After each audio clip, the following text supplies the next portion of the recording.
Hello mga kainay! Ari tayo ngayon na ba'y magluluto tayo ng lamb kabsa.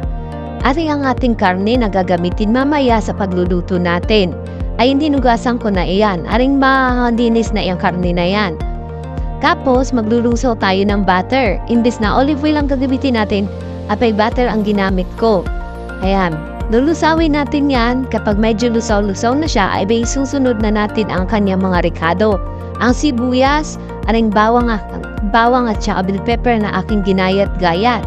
Ayan, saka mo yan hahaluin at hihintayin mo yan na maging brown ang kulay niya. Kapag gani rin na nga ang kulay niya, hihintayin pa natin yan ng kaunti para maging golden brown pa rin siya. Parang nauna lang nag-golden brown ng aking kaldero. Tapos isusunod na natin ang kamatis. Yung ginayat-gayat natin kanina. Nihahalo-halo mo siya dyan sa mga unang ricadong naikisa. Pag ganyan na ang texture, ilalagay mo na din ang spices. Hahalu-haluin mo ulit. And then kapag naihalo-halo na yan, isusunod na natin ang karne. Diba? Arin ang ating garning na ihigwasang kanina. Halu-haluin mo na yan para pumasok yung aroma ng mga ricado sa laman ng karne.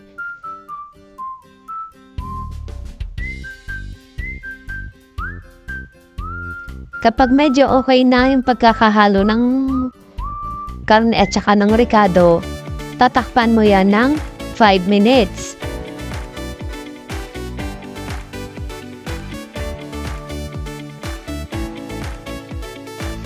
Then after 5 minutes, lalagyan mo na yan ng tubig.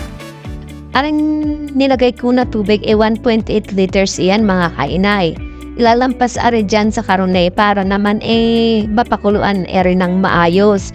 At ayan hindi naman lumalaban sa ipin natin mamaya pag gayang kinain na natin.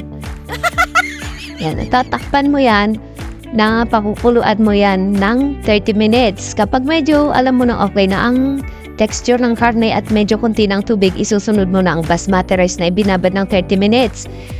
Then, i-check mo na siya. Kapag ganere na, iinin mo na siya. Tapos after 20 minutes or 15 minutes, bubuksan mo na ulit at pag ganere na ang texture, iluto na iyan mga kainay, kain naman.